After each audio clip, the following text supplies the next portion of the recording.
Olá, benditos! Davi começou seu reinado cheio de boas intenções e de boas ideias, mas não consultou ao Senhor e a sua lei para tomar uma decisão quanto à Arca da Aliança, e isso não foi nada bom.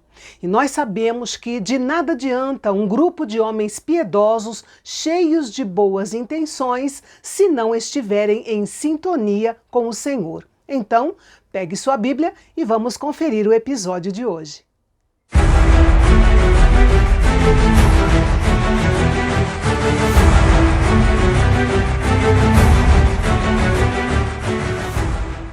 Esse capítulo tem um paralelo em 2 Samuel, capítulo 6.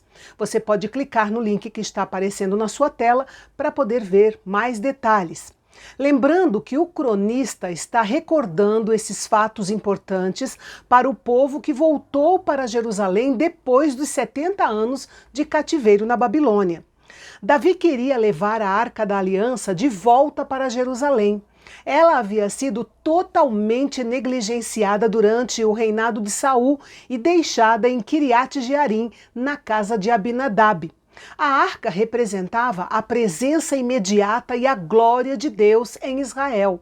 Buscar a arca significaria dar a ela o valor adequado. Ele considerou uma alta prioridade tirar a arca da obscuridade e trazê-la de volta ao seu lugar de destaque. Davi queria que Israel tivesse o senso da presença e da glória de Deus.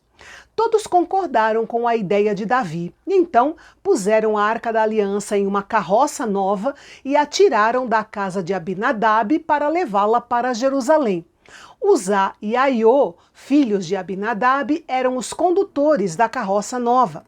O problema era que transportar a arca em uma carroça era contra o comando específico de Deus, demonstrava falta de reverência pelo objeto sagrado da presença de Deus e pela sua lei, que ordenava que a arca fosse carregada sobre os ombros dos levitas da família de Coate.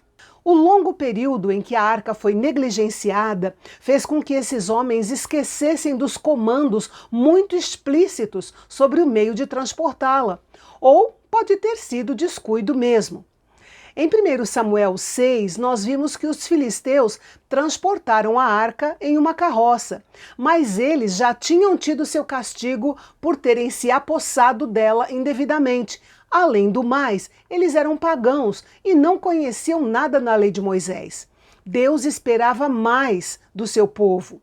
Muitas pessoas fazem a obra do Senhor assim: um carro novo, uma grande produção, uma liderança forte, amigável na frente, mas tudo feito sem consultar a Deus e procurar saber a sua vontade.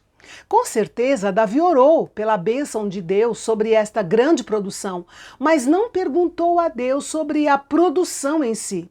Foi a típica coisa certa, feita da maneira errada. Pela importância da ocasião e a lista de instrumentos mencionados, foi uma produção e tanto. A atmosfera era alegre, emocionante, envolvente. O problema é que nada disso estava agradando a Deus, porque estava fora do padrão que ele tinha estabelecido. Quando eles chegaram à eira de Quidom, os bois tropeçaram e Uzá estendeu a mão para segurar a arca. E isso era estritamente proibido. Até mesmo os levitas eram proibidos de colocar as mãos na arca. Uzá decidiu, por impulso, desconsiderar a ordem de Deus e fazer o que parecia ser certo para ele ali. E então a ira do Senhor se acendeu contra ele e o feriu, e Uzá morreu ali diante de Deus. Isso nos mostra que devemos ter cuidado até mesmo com as decisões tomadas por impulso, porque elas importam diante de Deus.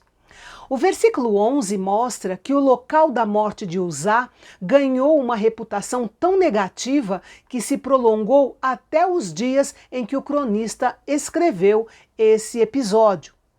A súbita ira do castigo divino contra Uzá deixou Davi ao mesmo tempo zangado e amedrontado. Ele não conseguia entender por que suas boas intenções não eram suficientes, sendo que Deus está interessado tanto em nossas intenções como em nossas ações. Veja bem, Se os leitores de Crônicas queriam que as antigas glórias de Israel fossem restauradas, eles precisavam aprender que a santidade de Deus não podia ser tratada de qualquer maneira. Diante daquele sentimento de medo, Davi perguntou: como posso trazer a arca de Deus para junto de mim?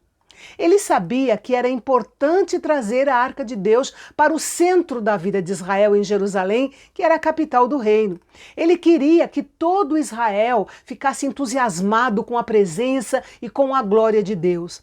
Mas diante do que tinha acontecido com Uzá, Davi viu que não poderia levar avante o seu plano. Todo esse relato reforça o princípio de que Deus está interessado tanto no processo quanto no resultado. O modo como eles transportaram a arca realmente importava para Deus, assim como ele se importa ainda hoje no modo como nós o servimos, não apenas nos resultados. Davi acertadamente acabou deixando a arca na casa de Obed-edom. Obed-edom era um gueteu. Isso o identifica como sendo de Gate, cidade dos filisteus. Apesar de haver alguma polêmica em torno disso, uma vez que ele é identificado como levita, nós podemos entender que ele foi apenas um peregrino em Gate, por isso foi denominado gueteu, mas que originalmente ele era levita. E o capítulo termina dizendo que o Senhor abençoou a casa de Obed-edom e tudo o que ele tinha. Veja que quando a palavra de Deus foi obedecida e sua santidade foi respeitada, as bênçãos surgiram.